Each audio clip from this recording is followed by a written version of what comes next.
अस्सलाम वालेकुम। आप लोगों का अपना सजाद खेड़ा ज़राई मशरक़ साथ हाज़िर है। मेरे काश्तकार भाइयों, हर फसल के लिए खाद की बहुत ज़्यादा अहमियत होती है, फर्टिलाइज़र की बहुत ज़्यादा अहमियत होती है। हर फर्टिलाइज़र की, हर खाद की जगह फ़िक्स होती है। अगर उसको उसी जगह के ऊपर इस्तेमाल करें तो उसकी अफादियत बहुत ज़्यादा होती है। अगर उसको इसकी फ़िक्स जगह से हटाकर किसी और जगह यानी किसी और फसल की स्टेज के ऊपर या किसी और वक्त इस्तेमाल किया जाए जो उसकी जगह बनती ही ना हो, तो फिर वो अपनी अफादियत नहीं दिखाती। इसलिए मेरे काश्तकार भाइयों, खादों को अगर सही वक्त के ऊपर, सही फसल की स्टेज के ऊपर इस्तेमाल कर जाएं तो फिर हम अच्छी पैदावार ले सकते हैं। मेरे काश्तकार भाइयों, आज हम आपको एक ऐसी खाद के बारे में बताते हैं कि जिसका पहले शुमार जो है ना छोटी खुराकों में होता था, लेकिन बाद में ज़राई साइंसदानों ने इसका शुमार जो है ना बड़ी खुराकों में कर दिया। जिस तरह नाइट्रोजन, फास्फोरस और पोटाश की अहमियत है, इसी तरह आज बात कर रहे हैं सल्फ़र की भी बहुत ज़्यादा अहमियत है। मेरे काश्तकार भाइयों, मार्केट के अंदर सल्फ़र दो अक़साम की पाई जाती हैं। एक सल्फ़र 80% होती है, 80%, और एक सल्फ़र जो है ना 90% होती है, दानेदार होती है। कि इन दोनों में से बेस्ट कौन सा है जिसके रिज़ल्ट बेहतरीन हैं और फौरी हैं।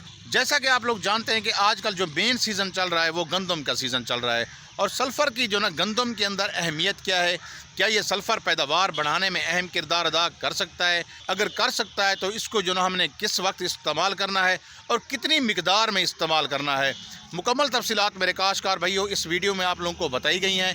जिन दोस्तों ने चैनल सब्सक्राइब नहीं किया वो सब्सक्राइब कर लें और साथ बेल का बटन भी दबा दें ताकि हर ज़राई मालूमात का नोटिफिकेशन आप लोगों तक बर वक्त पहुँचता रहे। आइए काश्तकार भाइयों, मुकम्मल तफसीलात से आगाह करते हैं। मेरे काश्तकार भाइयों, इस वीडियो में आपके 5 सवालों का जवाब दिया जाएगा। सबसे पहले सल्फ़र की अहमियत क्या है, यानी सल्फ़र के फ़ायदे क्या हैं। सवाल नंबर 2, सल्फ़र को गंदम की किस स्टेज के ऊपर देना चाहिए। सवाल नंबर 3, सल्फ़र को किस तरीके से फसल को दें, यानी स्प्रे करना है, स्प्रे का ज़्यादा फ़ायदा है या फ्लड करने का ज़्यादा फ़ायदा है। सवाल नंबर 4, किस तरह की ज़मीनों में सल्फ़र को इस्तेमाल करना चाहिए। सवाल नंबर 5, मिकदार हमने कितनी रखनी है। मेरे काश्तकार भैया, इस वीडियो में जो ना आपको एक एक करके आपके सवालों का जवाब देते हैं। सल्फ़र का किरदार दो किस्म का हो सकता है, पौधे के अंदर हो सकता है किरदार, और इसके साथ साथ ज़मीन के अंदर। पहले अगर हम बात कर लें पौधे के अंदर किस तरह सल्फ़र काम करता है, तो ये कहना गलत नहीं होगा कि सल्फ़र पौधे में डिफेंस सिस्टम का नाम है, यानी पौधे के अंदर क़ुव्वत मदाफ़ियत बढ़ाने का नाम है। नंबर 1, सल्फ़र खुराक बनाने यानी फोटोसिंथेसिस में अहम किरदार अदा करता है, यानी पत्तों के अंदर खुराक ज़्यादा मिकदार में बढ़ना शुरू हो जाती है जब आप सल्फ़र का इस्तेमाल करते हैं। पौधे के अंदर ज़ियाई तालीफ के अमल में अमीनो एसिड का हिस्सा बनकर प्रोटीन बनाता है। ज़्यादा प्रोटीन की वजह से पौधा मजबूत होता है, मुज़र हालात में पौधा सर्वाइव अच्छा करता है, ज़िंदा अच्छा रहता है, बढ़ोतरी अच्छी करता है। मुज़र हालात से मुराद ये है टेम्परेचर की कमी बेशी की वजह से, या ज़मीन के अंदर अगर नमकियात वगैरह हों उसकी वजह से बाज़ औक़ात जो है ना ग्रोथ अच्छे तरीके से नहीं हो रही होती, तो इस वजह से जो ना उनके ख़िलाफ़ क़ुव्वत मदाफ़ियत आ जाती है अगर सल्फ़र का इस्तेमाल किया जाए तो। अब देखते हैं कि सल्फ़र का ज़मीन के अंदर क्या किरदार है। ज़मीन के अंदर जब ये सल्फ़र जाता है तो ये क्या फ़ायदा दे सकता है ज़मीन को। सबसे बड़ा फ़ायदा ये है कि ज़मीन की पीएच को कंट्रोल करता है, यानी ज़मीन की पीएच कम कर देता है। मेरे काश्तकार भाइयों, ऐसी ज़मीनें जो कलराठी होती हैं उनके अंदर सोडियम की मिकदार ज़्यादा होती है। ज़्यादा सोडियम की मिकदार होने की वजह से ज़मीन का पीएच लेवल ज़्यादा होता है, और इस तरह की ज़मीनों में खादों की अफादियत कम होती है। अगर वहाँ सल्फ़र का इस्तेमाल किया जाए तो इसकी पीएच को कम कर सकते हैं। मेरे काश्तकार भाइयों, इस तरह की ज़मीनों में जो कलराठी होती हैं उनका जो पीएच लेवल होता है वो 8 या 8 से ऊपर होता है। अगर सल्फ़र का इस्तेमाल वहाँ किया जाए, ये तकरीबन 6.5 से 7.5 के दरमियान पीएच लेवल नीचे समझो आ जाता है, और इस तरीके से जो ना पौधे की ग्रोथ, उसकी जड़ की ग्रोथ भी अच्छी होती है, और इसके बाद जो ना जो आप खादें वगैरह दे रहे होते हैं उनकी अफादियत भी बढ़ जाती है। सल्फ़र की मौजूदगी से ज़मीन नरम और भुरभुरी होती है, जिससे जड़ों की बढ़ोतरी अच्छी होती है। ज़मीन के मसाम को खोलता है, ज़मीन को हवादार बनाता है और ज़रखेज़ी बढ़ाता है। जड़ें दूर दूर से खुराक बआसानी से ले सकती हैं, क्योंकि जड़ की बढ़ोतरी जब अच्छी हो रही होती है तो वो दूर जाके खुराक ले आती हैं।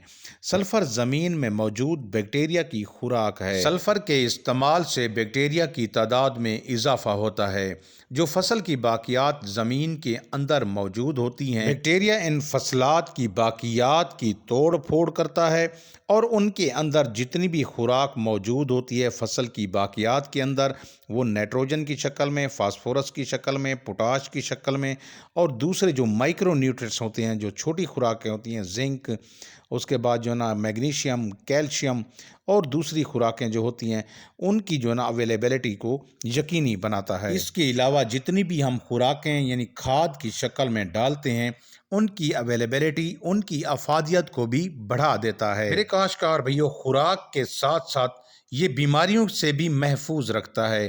फंगस की बात करें तो सल्फर फंगस के खिलाफ भी काम करता है। गंदम के साथ साथ जितनी भी फसलात होती हैं उनमें वेजिटेबल्स यानी सब्जियात वगैरह और दूसरी जो फसलें हैं उनके ऊपर जितनी भी बीमारियां आती हैं, इन बीमारियों से महफूज रखता है। और इसके साथ साथ सल्फ़र के बारे में ये कहा जाता है, जब कोई बीमारी आती है ये उसको जड़ से ख़त्म करता है।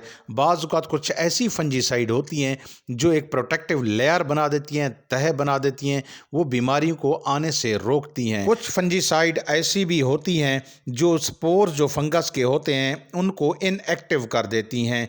और इसके साथ साथ सल्फ़र एक ऐसी फंजीसाइड है मेरे काश्तकार भाइयों, खुराक के साथ साथ ये स्पोर को मुकम्मल तौर ख़त्म कर देती है, मार देती है। काश्तकार भाइयों, अगर आप कलराठी ज़मीनों के अंदर इसको इस्तेमाल करेंगे तो ये ज़मीन की दुरुस्तगी में भी मुआविन साबित होता है। फसलों की क्वालिटी को बेहतर करने में अहम किरदार अदा करता है। मेरे काश्तकार भाइयों, सल्फ़र के ये थे फ़ायदे।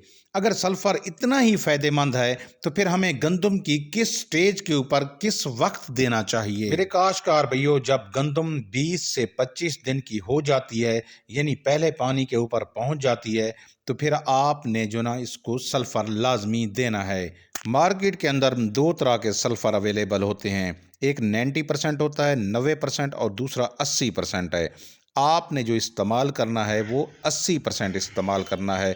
90% वाला जो है वो दानेदार होता है, वो जो ना ऐसा स्लो रिलीज़ है, लेकिन फसल जब झाड़ मार रही होती है 25 दिनों के बाद, उस वक्त इसको फौरी ज़रूरत होती है। इसलिए आपने जो इस्तेमाल करना है वो सल्फ़र वो 80% इस्तेमाल करना है। आप इसको फ्लड भी कर सकते हैं और इसके साथ साथ जो ना आप इसका स्प्रे भी कर सकते हैं। आपके चौथे सवाल का जवाब देते हैं, किस तरह के ज़मीनों में सल्फ़र को इस्तेमाल करना चाहिए?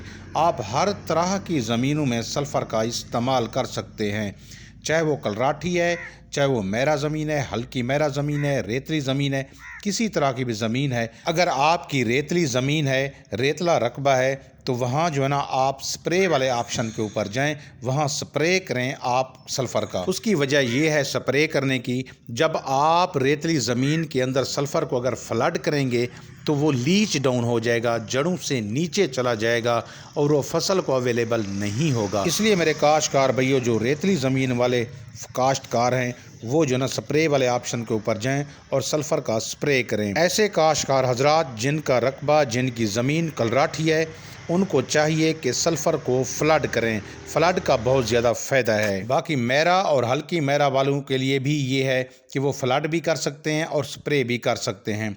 अब आते हैं मेरे काश्तकार भैयों आपके 5वें सवाल की तरफ कि मिकदार कितनी इस्तेमाल करें। मेरे काश्तकार भैयों, अगर आप स्प्रे कर रहे हैं तो फिर आप कोशिश करें कि 1 किलोग्राम 120 लीटर पानी में हल करके उसको स्प्रे करें। अगर आपका रेतला रकबा है, रेतली ज़मीन है, तो वहाँ आपने जो ना 500 ग्राम यानी आधा किलो सल्फ़र आपने 100 से 120 लीटर पानी में हल करके उसका स्प्रे करना है। जब आप सल्फ़र फ्लड कर रहे हो तो फिर आपने 2 किलोग्राम फी एकड़ के हिसाब से आपने फ्लड करना है। मेरे काश्तकार भैया, एक और चीज़ मैं आप लोगों को अहम बताता चलूँ, जो इंडियन सल्फ़र है उसके रिज़ल्ट अच्छे हैं, वो हल भी अच्छे तरीके से होता है। अगर आप जो ना स्प्रे कर रहे हैं, टैंकी की जो नालियाँ होती हैं, जो नोज़ल होती है, वो भी ब्लॉक नहीं होती, उनके अंदर जो ना फंसता भी नहीं है। इसलिए आपने जो ना कोशिश करनी है कि इंडियन انڈین سلفر آپ نے استعمال کرنا ہے۔ ایک اور چیز میں آپ لوگوں کو بتا دوں، اگر سپرے اور فلڈ کا کمپیریزن کیا جائے تو فلڈ بہتر ہے۔ فلڈ سے یہ ہے کہ جڑ کو ابتدائی سٹیج کے اوپر جب پودا جھاڑ مار رہا ہوتا ہے اس کو ضرورت ہوتی ہے، اور اس کے ساتھ ساتھ سپرے کا یہ ہے کہ بعض اوقات یہ سٹریس بھی دے جاتا ہے سلفر۔ میرا زیادہ جو مشورہ ہے، زیادہ جو میں جس کو اچھا سمجھتا ہوں وہ فلڈ کو اچھا سمجھتا ہوں۔ فلڈ کریں، کیا کریں سلفر کو۔ اس کے ساتھ ساتھ ریتلی جو زمینیں ہیں وہاں 500 گرام فی ایکڑ کے حساب سے سپرے کر دیا جائے تو اس کا سٹریس وغیرہ نہیں آتا، رزلٹ اس کا اچھا آ جاتا ہے۔ فلڈ آپ نے وہاں ریتلی زمینوں میں نہیں کرنا۔ امید ہے کاشتکار بھائیو آپ لوگوں کو مکمل سمجھ آ گئی ہوگی۔ میں نے کوشش کی ہے کہ آپ کو تفصیل سے بتاؤں تاکہ آپ کو آسانی سے سمجھ آ سکے۔ مجھے دعاؤں میں یاد رکھنا۔ مجھے دیجیے اجازت۔ اللہ حافظ۔